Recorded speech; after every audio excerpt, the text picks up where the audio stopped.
প্রিয় ষষ্ঠ শ্রেণীর শিক্ষার্থীরা, RS24 আওয়ার্স স্কুলের পক্ষ থেকে স্বাগত জানাচ্ছি গণিতের শিখন অভিজ্ঞতা 5 ঐকিক নিয়ম, শতকরা এবং অনুপাত এর ষষ্ঠ পর্বে পৃষ্ঠা 124-তে।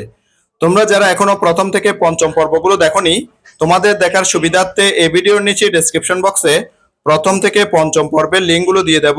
তোমরা তোমাদের সুবিধা মতো দেখে নিতে পারবে। আজকের ক্লাসে সমাধান করাবো 124 পৃষ্ঠার বার মডেলে শতকরা।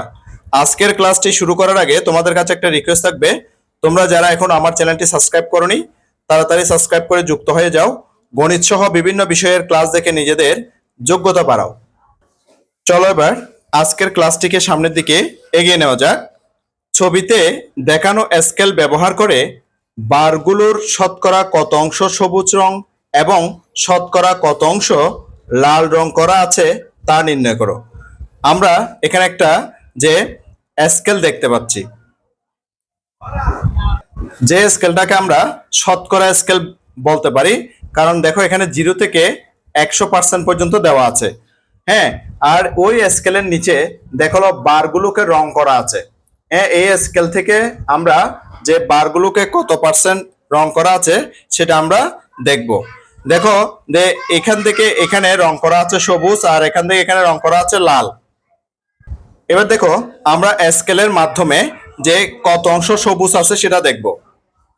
তাহলে আমরা যদি স্কেলের মধ্যে দেখি, একটা স্কেল বসায় দেখি, দেখো এখানে যে সবুজ রং করা আছে সেটা কিন্তু এই যে এখানে 60% পর্যন্ত আমরা দেখতে পাচ্ছি। দেখো এখানে যে 60% আছে, সেই 60% সোজা সোজা কিন্তু আমরা দেখতে পাচ্ছি যে এই অংশটা কিন্তু সবুজ রং করা আছে।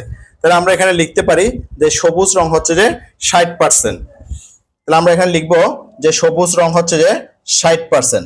এবার লাল রং কতটুকু হবে? তাহলে 100% থেকে যদি আমরা 60% বিয়োগ করে দিই তাহলে আমাদের লাল রং হবে 40%। তাহলে আমরা লাল রং পাবো 40%। এবার আমরা দ্বিতীয় বারটি দেখব। আমরা এখানে দ্বিতীয় বারটি দেখতে পাচ্ছি। দ্বিতীয় বারের মধ্যে কিন্তু প্রথম থেকে এতটুকু পর্যন্ত লাল রং করা আছে।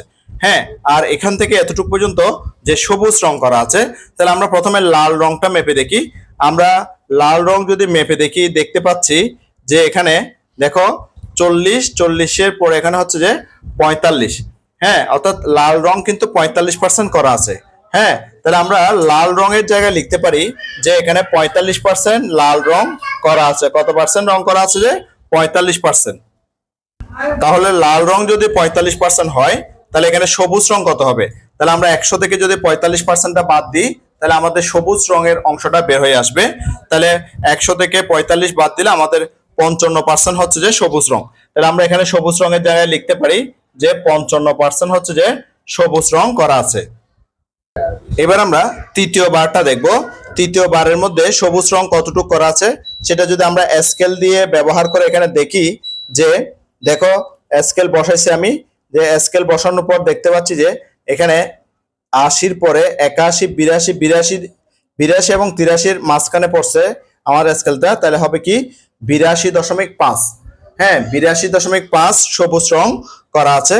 তাহলে আমরা সবুজ অংশে লিখতে পারবো যে 82.5, অর্থাৎ 3 নাম্বার যে বারটা আছে সেখানে আমরা সবুজ অংশের পরিমাণ লিখতে পারবো 82.5। হ্যাঁ, 82.5 হচ্ছে যে সবুজ অংশ। তাহলে লাল অংশ কতটুকু হবে? তাহলে 82.5 যদি আমরা বিয়োগ করে দিই, অর্থাৎ 100 থেকে যদি আমরা 82.5 বিয়োগ করে দিই তাহলে আমরা লাল অংশটা পেয়ে যাব। তখন আমরা লাল অংশটা পাবো যে 17.5। এখানে হবে লাল অংশ হবে 17.5। 17.5% হবে লাল অংশ। এরপরে আমরা চতুর্থ যে বারটা আছে সেই বারটা দেখব। সেই বারের মধ্যে আমরা দেখতে পাচ্ছি প্রথমে কিন্তু লাল রং করা আছে। সেই লাল রংটা আমরা স্কেল বসায় দেখব। দেখতে পাচ্ছি যে এখানে স্কেল বসানোর পরে এখানে দেখতে পাচ্ছি যে দেখো ভালো করে তোমরাও দেখো যে 80% পর্যন্ত এটা কিন্তু হয়েছে, অর্থাৎ 80% বরাবর কিন্তু এখানে দেখতে পাচ্ছি আমরা। তাহলে লাল রংটা হবে কত পার্সেন্ট? লাল রংটা হবে যে 80%। তাহলে আমরা লাল রঙের যে পরিমাণটা লিখতে পারবো 80%। তাহলে এখানে আমরা লাল অংশের পরিমাণ লিখতে পারতেছি 80%। তাহলে সবুজ অংশ কত হবে? 100% থেকে যখন আমরা 80% বিয়োগ করে দেব তখন সবুজ অংশ হবে 20%। হ্যাঁ, তাহলে আমরা সবুজ অংশ পেয়ে গেছি 20%। এবার নিচে দেখো, চলো এখন একটা গল্প শুনি। আমরা এখন পরের পৃষ্ঠে একটা গল্প আছে, সেই গল্পটা এখন শুনবো। গল্পটা হলো তিশার সিলেট ভ্রমণ। তিশা সিলেট ভ্রমণ করতেছে, সেই গল্পটা আমরা এবার শুনবো। তিশা 2500 টাকা নিয়ে খুলনা থেকে সিলেটে যাওয়ার বাসে উঠলো। বাস ভাড়া দিতে হলো 1800 টাকা। তাহলে তিশা যে 2500 টাকা নিয়ে খুলনা থেকে সিলেট যাওয়ার জন্য বাসে উঠলো, তাকে বাস ভাড়া দিতে হয়েছিল 1800 টাকা। এবার আমরা সেটা দেখতে পাচ্ছি যে তিশা কিন্তু এখানে বাসে বসেছে, বাসের সিটের মধ্যে বসেছে, সেটা আমরা দেখতে পাচ্ছি। যাওয়ার পথে বাস থামলে তিশা কিছু খাবার কিনে খেলো। যখন যাচ্ছে সে, যে খুলনা থেকে সিলেট যাচ্ছে, তখন সে কি করলো, যেখানে পথের মধ্যে যেখানে বাস থামলো, সেখানে সে যে বাস থেকে নেমে পথের মধ্যে কিছু খেলো। আমরা সেই খাওয়ার দৃশ্যটাও কিন্তু দেখতে পাচ্ছি প্রিয় শিক্ষার্থীরা। দেখো এই দৃশ্যের মধ্যে যে তিশার যে খাওয়ার দৃশ্যটা আমরা দেখতে পাচ্ছি। এবার চলো আমরা আরো সামনের দিকে আগাই। সিলেট পৌঁছানোর পর সে দেখলো তার মোট টাকার শতকরা 80% খরচ হয়ে গেছে। সে সিলেট পৌঁছার পরে দেখলো যে তার মোট যে টাকাটা ছিল, অর্থাৎ 2500 টাকা, অর্থাৎ 2500 টাকা, সে 500 টাকার মধ্যে 80% খরচ হয়ে গেছে। হ্যাঁ, সে সেটা দেখতে পারলো। এবার এখন তুমি কি বলতে পারবে? তোমাদেরকে কিছু এখন প্রশ্ন করেছে, সেই প্রশ্নগুলো তোমাদেরকে উত্তর দিতে হবে। এবার প্রশ্নগুলো আমরা একটু করে দেখে নিব। প্রশ্নগুলো দেখো, প্রশ্নগুলোর মধ্যে প্রথম প্রশ্ন যেটা, সেটা হচ্ছে কি, বাস ভাড়া তিশার কাছে থাকা মোট টাকার শতকরা কত অংশ? অর্থাৎ বাসের যে সে ভাড়া দিয়েছিল যে 1800 টাকা, সে এই 1800 টাকাটা তার মোট টাকা অর্থাৎ 2500 টাকার শতকরা কত অংশ, সেটা আমাদেরকে নির্ণয় করতে বলেছে। সেই উত্তরটা আমি তোমাদের জন্য করে দেখাচ্ছি প্রিয় শিক্ষার্থীরা। উত্তরটা দেখে নাও প্রিয় শিক্ষার্থীরা। বাস ভাড়া মোট টাকার যে 2500 টাকার 1800, হ্যাঁ, অর্থাৎ 2500 ভাগের 1800 অংশ, অর্থাৎ 1800 অংশ। সুতরাং বাস ভাড়া মোট টাকার শতকরা, এবার আমরা শতকরা অংশটা বের করব। সেজন্য 2500 ভাগের 1800 গুণ শতকরা বের করার জন্য আমরা এখানে 100 ভাগের 100 দিয়ে উভয়কে গুণ করেছি। ঠিক আছে, আবার আমরা এগুলো যখন কেটে দেব, 100 কেটে দিলে কিন্তু আগেরটাই হয়ে যাবে, মানে আগের অবস্থায় চলে যাবে। অর্থাৎ শতকরা করার জন্য আমরা 100 ভাগের 100 দিয়ে গুণ করেছি।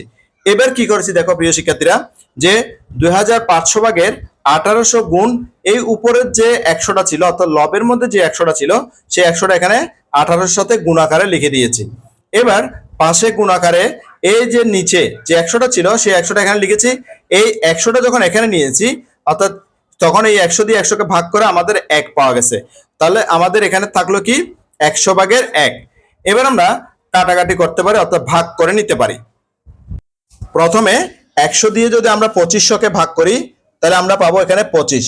এই 25 দিয়ে যদি আমরা এখানে 1800কে ভাগ করি, তখন পাবো 72। তাহলে আমরা পেয়ে গেছি যে 72, এখানে 72টা লিখছি, গুণ 100 ভাগের 1। তাহলে 72 100 ভাগের 1 এর জন্য আমরা কি দিলাম, পার্সেন্টেজটা দিলাম, অর্থাৎ পার্সেন্ট দিলাম, অর্থাৎ 72%। আমরা প্রথম প্রশ্নের উত্তরটা পেয়ে গেছি 72%। এবার দ্বিতীয় প্রশ্ন হচ্ছে যে তিশা মোট কত টাকা খরচ করেছে। তাহলে তিশা মোট কত টাকা খরচ করেছে সেটা বের করতে বলেছে। তাহলে আমরা কিন্তু উদ্দীপকের মধ্যে দেখেছি বা গল্পের মধ্যে দেখেছি যে যে সিলেটে পৌঁছানোর পর সে দেখলো তার মোট টাকার শতকরা 80% খরচ হয়ে গেছে। তাহলে তিশার কাছে যে মোট টাকাটা ছিল 2500 টাকা, সেটার 80% খরচ হয়ে গেছে, মানে 80% খরচ হয়ে গেছে। তাহলে কত টাকা খরচ হয়েছে সেটার উত্তরটা আমি তোমাদের জন্য খাতায় করে দেখাচ্ছি। দেখো উত্তরটা দেখে নাও। তিশা খরচ করেছে মোট টাকার 80%, হ্যাঁ 80% খরচ করেছে। তাহলে মোট টাকাটা কত ছিল, 2500 টাকা। 2500 গুণ 80% অর্থ হচ্ছে যে 100 ভাগের 80। হ্যাঁ, তাহলে টাকা এখানে আমরা যে 100 ভাগের 80 করার কারণে এখানে আমরা একক হিসাবে টাকা লিখলাম। তাহলে 100 দিয়ে যদি আমি 2500কে অর্থাৎ 2500 টাকা ভাগ করে দিই, তাহলে আমরা পাবো এখানে 25। এবার সেই 25 দিয়ে যদি আমরা 80কে গুণ করি, তাহলে পাচ্ছি কত, 2000 টাকা। তাহলে যে তিশা মোট খরচ করেছে কত টাকা, 2000 টাকা। তাহলে আমরা উত্তরটা পেয়ে গেছি। এরপরে আমরা পরেরটা দেখব। এর পরের প্রশ্ন হচ্ছে কি, তিশার কাছে কত টাকা অবশিষ্ট ছিল। তাহলে তিশার কাছে আর কত টাকা অবশিষ্ট ছিল সেটা আমরা বের করে দেখব। তাহলে উত্তরটা দেখে নাও। তিশার কাছে ছিল 2500 টাকা, মানে যে প্রথমে শুরুতে তিশার কাছে কত টাকা ছিল, 2500 টাকা ছিল। সে মোট খরচ করেছে কত টাকা, 2000 টাকা, যেটা আমরা উপরে বের করলাম যে 2000 টাকা তার কিন্তু খরচ হয়ে গেছে। তাহলে 2000 টাকা আমরা কি করলাম, এবার বিয়োগ করে দিলাম। তাহলে তার কাছে অবশিষ্ট আছে যে 2500 টাকা থেকে 2000 টাকা বিয়োগ করে দিলে আর হচ্ছে 500 টাকা। তাহলে তার কাছে আর কত টাকা অবশিষ্ট আছে, 500 টাকা অবশিষ্ট আছে। এবার পরের প্রশ্নটা দেখো, তিশা কত টাকার খাবার খেয়েছিল। তাহলে তিশা কত টাকার খাবার খেয়েছিল সেই প্রশ্নের উত্তরটা আমরা করে দিচ্ছি। তাহলে তিশা কত টাকার খাবার খেয়েছিল সেটা আমরা বের করতেছি। তিশার মোট খরচ 2000 টাকা। তাহলে এখানে কিন্তু বাস ভাড়াটা ছিল, সেই জন্য বাস ভাড়াটা বাদ দিয়ে দেবো। তাহলে তিশার বাস ভাড়া 1800 টাকা, অর্থাৎ 2000 টাকার মধ্যে কিন্তু তিশার বাস ভাড়াটা ছিল 1800 টাকা। সেটা বাদ দিলে যেটা থাকবে সেটা হচ্ছে তিশার খাবার খরচ। সুতরাং তার খাবার খরচ 200 টাকা, অর্থাৎ 2000 টাকা থেকে 1800 টাকা বিয়োগ করে দিলে আর থাকে 200 টাকা। এই 200 টাকাটাই হচ্ছে তিশার খাবারের খরচ। তাহলে আমরা উত্তরটা পেয়ে গেছি 200 টাকা। এবার পরের প্রশ্ন। পরের প্রশ্নে কি আছে দেখো, খাবার খরচ মোট টাকার শতকরা কত অংশ। তাহলে খাবার খরচ যে আমরা পেয়েছিলাম 200 টাকা, সেটা মোট টাকার, অর্থাৎ মোট টাকা মানে 2500 টাকার কত অংশ, অর্থাৎ শতকরা কত অংশ সেটা বের করতে বলেছে। এবার উত্তরটা দেখে নাও। খাবার খরচ মোট টাকার 2500 ভাগে 200 অংশ, অর্থাৎ খাবার খরচটা হচ্ছে 200 টাকা, সেটা হচ্ছে মোট খরচ 2500 টাকার যে 200 অংশ। তাহলে সুতরাং খাবার খরচ মোট টাকার শতকরা, তাহলে শতকরাটা আমরা বের করব। তাহলে শতকরাটা বের করার সময় 2500 ভাগে 200 যেটা ছিল সেটাকে আমরা যেহেতু শতকরা বের করতেছি সেজন্য 100 ভাগের 100 দিয়ে গুণ করেছি। এবার পরের লাইনটা দেখো প্রিয় শিক্ষার্থীরা, এই কাজটা কিন্তু আমরা আগেও করেছি। 2500 ভাগের 200 গুণ এই 100 টাকা আমরা এটার সাথে নিয়ে নিছি গুণ আকারে। এরপরে এর নিচের 100টা এখানে আসছে, আর এই 100টা যখন এখানে আসে তখন এই 100 দিয়ে 100কে ভাগ করলে এখানে মানে এক এক থাকে আর কি, মানে এটা যখন এখানে নিয়ে আসছি তখন এখানে আর শুধুমাত্র এক আছে। তাহলে 100 ভাগের 1। এবার দেখো আমরা যদি কাটাকাটি করি যে 100 দিয়ে যদি আমরা 2500কে ভাগ করি তখন আমরা পাবো 25, সেই 25 দিয়ে যদি আমরা 200কে ভাগ করি তখন পাবো 8। তাহলে আমরা পেয়ে গেছি কত, 8 গুণ এরপরে 100 ভাগের 1। তাহলে এই 100 ভাগের 1 এর জন্য আমরা কি লিখবো, পার্সেন্ট লিখবো। তাহলে 8%। তাহলে আমরা কি পেলাম, যে 8% পেলাম, অর্থাৎ খাবার খরচ মোট খরচের শতকরা 8%। এটাই হচ্ছে যে উত্তর। তাহলে আমরা উত্তরটা পেয়ে গেছি। চলো এবার পরের প্রশ্নটা দেখি। সর্বশেষ যে প্রশ্নটা আছে সেটা বলছে কি, খাবার খরচ মোট খরচের শতকরা কত অংশ। তাহলে খাবার খরচটা মোট খরচের শতকরা কত অংশ সেটা এবার নির্ণয় করতে বলেছে। এবার সমাধানটা দেখে নাও। তিশার মোট খরচ 2000 টাকা, তিশার খাবার খরচ 200 টাকা, খাবার খরচ মোট খরচের 2000 ভাগের 200। তাহলে মোট খরচটা খাবার খরচটা মোট খরচের কত পেয়েছে, 2000 ভাগের 200। সেটাকে কি করতে বলছে, এবার শতকরায় প্রকাশ করতে বলছে। তাহলে সুতরাং খাবার খরচ মোট খরচের শতকরা সমান 2000 ভাগের 200 গুণ হর এবং লব দুইটাকে 100 ভাগের 100 দিয়ে গুণ করেছি, কারণ আমরা শতকরায় প্রকাশ করব সেজন্য। এবার দেখো 2000 ভাগের 200 গুণ এই উপরের 100টা এটার সাথে গুণ আকারে লিখেছি, গুণ এই 100টা নিচে, আর এই 100টা যখন এখানে চলে আসছে তখন উপরে আছে আর 1। তাহলে 100 ভাগের 1। এবার আমরা কাটাকাটি করতে পারি। কাটাকাটি করলে দেখো 200 দিয়ে যদি আমরা 2000কে ভাগ করি তখন আমরা পাই 20। কত পাই, 20। সেই 20 দিয়ে না 20 না 10 পাই। কত পাবো, 10 পাবো। 200 দিয়ে 2000কে ভাগ করলে আমরা পাবো 10। এই 10 দিয়ে যখন আমরা 100কে ভাগ করব তখন পাবো 10। তাহলে দেখো আমরা কি পেলাম, 10 পেলাম, সেই 10টা এখানে লিখছি, গুণ এই 100 ভাগের 1টা এখানে লিখছি। তাহলে এবার দেখো এই 100 ভাগের 1 এর জন্য আমরা কি লিখবো, পার্সেন্ট লিখবো। তাহলে আমরা কি পেলাম, সমান 10%। তাহলে উত্তরটা পেয়ে গেছি প্রিয় শিক্ষার্থীরা। আশা করছি এই সমাধানটিও তোমরা খুব ভালো মতো বুঝতে পেরেছো। আমরা তো এগুলোর কাজ করে নিলাম। আমাদেরকে শিক্ষক বলে দিয়েছেন যে বার মডেলের শতকরার ধারণা ব্যবহার করতে পারো। তাহলে বার মডেলের যে আগের পৃষ্ঠের মধ্যে যে বার মডেলের ধারণাটা আমরা বের করেছি, ধারণাটা নিয়েছি, হ্যাঁ, ধারণার মাধ্যমে আমরা যেগুলো বের করেছি শতকরা অংশ, সেই ধারণাটা ব্যবহার করে এখানে এই কাজগুলো করতে পারো উনি বলছেন। এবার পরের পৃষ্ঠায় শুরুতে গল্প থেকে যে তথ্য পাওয়া গেল সেগুলো বার মডেলে বসাই। প্রথমে কি করতে হবে, যে তথ্যগুলো গল্প থেকে পাওয়া গেছে সে তথ্যগুলো এই যে বার মডেলটা আছে, এখানে একটা বার মডেল দেওয়া আছে, সেটাতে বসাতে বলা হচ্ছে। এবার আমরা তথ্যগুলো বসাই। বার মডেলটা দেখো প্রিয় শিক্ষার্থীরা, এখানে 0% থেকে শুরু করে 100% পর্যন্ত। তাহলে বাস ভাড়াটা কত পার্সেন্ট? বাস ভাড়াতে কিন্তু আমরা যে সমাধান করে বের করেছিলাম প্রিয় শিক্ষার্থীরা, দেখো যে আমরা বাস ভাড়া যে পেয়েছি শতকরা 72%। তাহলে আমরা বাস ভাড়াতে লিখতে পারি এখানে 72%। তাহলে আমি 72% লিখে দিলাম। এরপরে খাবার খরচ, আমাদের খাবার খরচটা কত পার্সেন্ট ছিল আমরা বের করেছি প্রিয় শিক্ষার্থীরা, যে খাবার খরচটা হচ্ছে কি, যে মোট টাকার শতকরা 8%। শতকরা কত? 8%। তাহলে সেটা আমরা খাবার খরচের মধ্যে লিখে দিতে পারি যে 8%। এরপরে এই দুইটা যোগ করলে এবং অবশিষ্ট যে টাকাটা রয়েছে সেটা সহ মোট হবে 100%। এবার বাস ভাড়া কত টাকা ছিল? বাস ভাড়া ছিল 1800 টাকা। তাহলে আমরা এখানে লিখবো 1800 টাকা। বাস ভাড়া কত? 1800 টাকা, সেটা লিখে দিলাম। এবার খাবার খরচ, তাহলে আমরা কিন্তু খাবার খরচ বের করেছিলাম, 200 টাকা। এখন খাবার খরচের জায়গায় আমরা 200 টাকা লিখতে পারি। তাহলে খাবার খরচে লিখলাম 200 টাকা।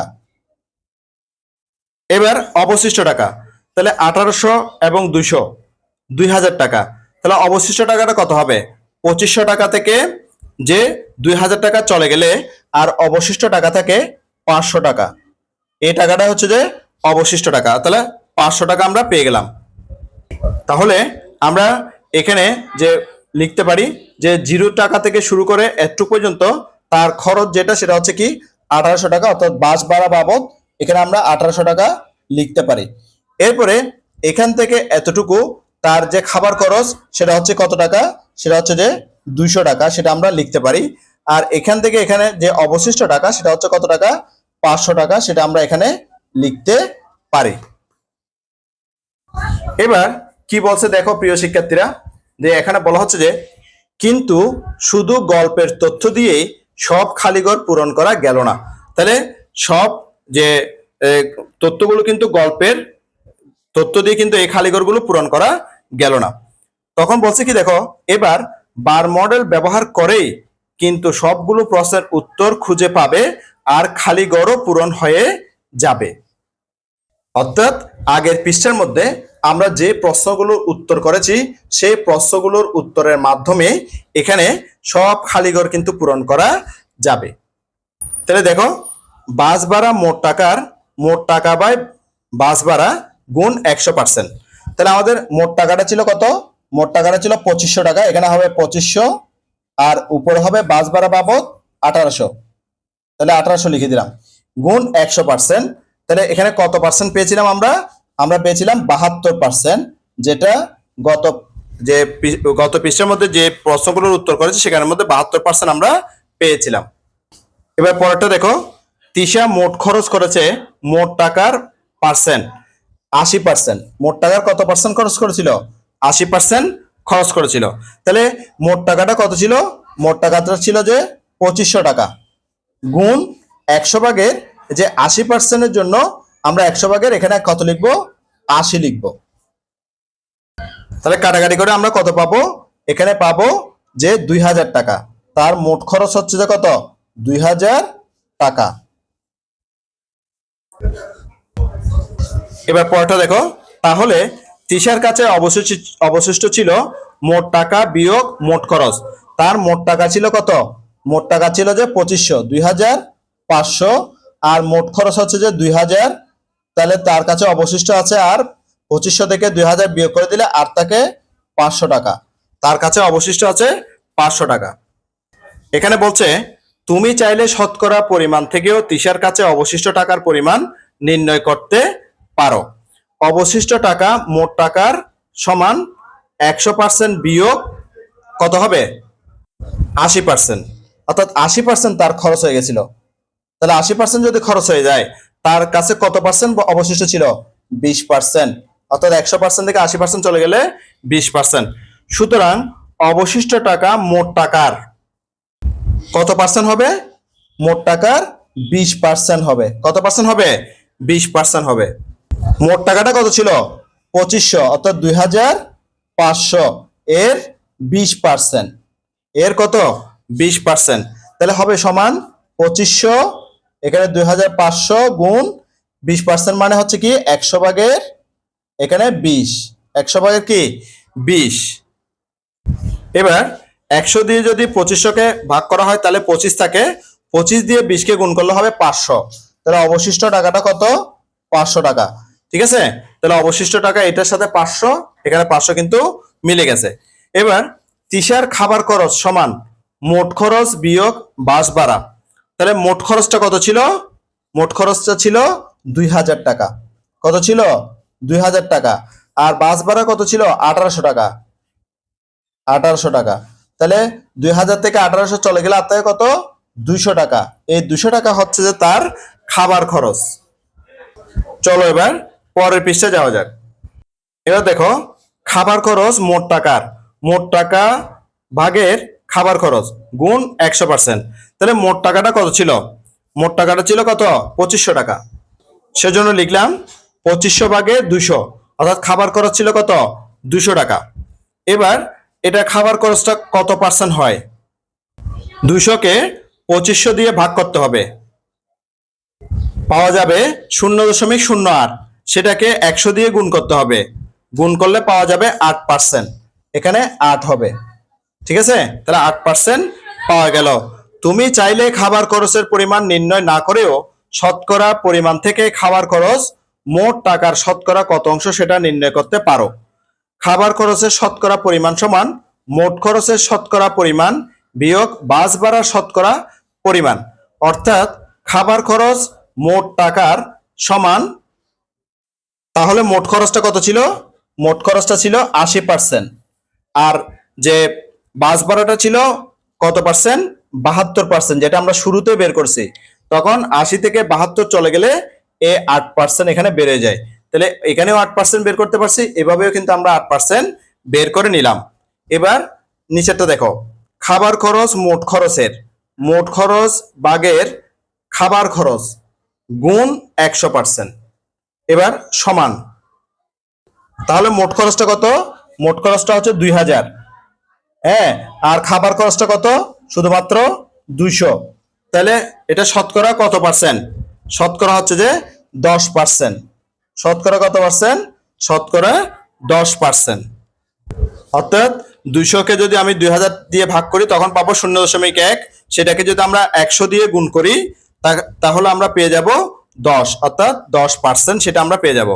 তুমি চাইলে মোট খরচের পরিমাণ নির্ণয় না করেও শতকরা পরিমাণ থেকেই খাবার খরচ মোট খরচের শতকরা কত অংশ সেটা নির্ণয় করতে পারো। এবার দেখো খাবার খরচ মোট টাকার কত পার্সেন্ট সেটা আমরা এখানেই পেয়েছি যে 8%। ঠিক আছে, সেটা আমরা এখানে লিখতে পারি যে 8% সমান মোট টাকা গুণ, তাহলে মোট টাকাটা কত ছিল? সেটার 8% মানে 100 ভাগের 8। 100 ভাগের কত হবে? 8 হবে। অর্থাৎ মোট টাকা গুণ 100 ভাগের 8। এবং মোট খরচ মোট টাকার, মোট খরচটা মোট টাকার কত পার্সেন্ট ছিল? মোট খরচটা ছিল মোট টাকার 80%। তাহলে আমরা লিখবো এখানে 80%। তাহলে মোট টাকা গুণ 80% মানে কি 100 ভাগের এখানে 80। 100 ভাগের কি 80। তাহলে খাবার খরচ মোট খরচের মোট টাকা গুণ 100 ভাগের যে এই যে খাবার খরচ 100 ভাগের 8, এখানে কত হবে? 100 ভাগের 8। আর এখানে মোট টাকা গুণ 100 ভাগের এখানে কি হবে? 80। এখানে কত হবে? 80 হবে। তাহলে আমরা এখানে লিখতে পারি 100 ভাগের 8, এখানে লিখতে পারি 100 ভাগের 80% সমান 80/8%। এখানে 80/8%। এবার কত হয়? 8কে যদি 80 দিয়ে ভাগ করা হয়, হ্যাঁ, তাহলে 8/80 পাওয়া যাবে 0.1। সেটাকে যদি 100 দিয়ে গুণ করা হয় তখন পাওয়া যাবে 10। তাহলে এখানে 10%। 10%। আশা করছি হিসাবগুলো খুব ভালো মতো বুঝে গেছো। তাই আজকের ক্লাসটি তোমাদের কাছে অনেক অনেক চমৎকার লেগেছে। আজকের ক্লাসটি এই পর্যন্ত। আমি আগামী ক্লাসে অনুপাত থেকে শুরু করব। ঠিক আছে? তাহলে আগামী ক্লাসে আমি কোথা থেকে শুরু করব? অনুপাত থেকে শুরু করব। গণিতের শিখন অভিজ্ঞতা 5, ঐকিক নিয়ম, শতকরা এবং অনুপাতের সপ্তম পর্বটি দেখার আমন্ত্রণ জানাচ্ছি। সাথে সাথে গণিতের অন্যান্য ক্লাসগুলো দেখারও অনুরোধ জানাচ্ছি এবং গণিত ছাড়াও বিভিন্ন বিষয়ের ক্লাসগুলো দেখারও অনুরোধ জানাচ্ছি। ইতিমধ্যে তোমরা যারা আমার চ্যানেলটি সাবস্ক্রাইব করে আমার ক্লাসগুলো নিয়মিত দেখতেছো, তোমাদেরকে আমার অন্তরের অন্তঃস্থল থেকে অসংখ্য অসংখ্য ধন্যবাদ। আর যারা সবেমাত্র আজকে প্রথমবার আমার ক্লাসটি দেখলা, তোমাদের প্রতি অনুরোধ রইল তোমরা আমার চ্যানেলটি সাবস্ক্রাইব করে পাশের নোটিফিকেশন অল করে বেল বাটনটিকে বাজিয়ে দাও। আর তোমার বন্ধুদের সাথে ও আত্মীয়স্বজনের সাথে ক্লাসগুলো বেশি বেশি শেয়ার করো, যাতে করে তারাও তোমার মতো দেখে উপকৃত হয়। গণিতের শিখন অভিজ্ঞতা 5, ঐকিক নিয়ম, শতকরা এবং অনুপাতের সপ্তম পর্বটি দেখার আমন্ত্রণ জানিয়ে আজকের ক্লাসটি থেকে এখানেই বিদায় নিচ্ছি। সবাই ভালো থাকবা, সুস্থ থাকবা, অবশ্যই নিরাপদে থাকবা। সবাইকে ধন্যবাদ।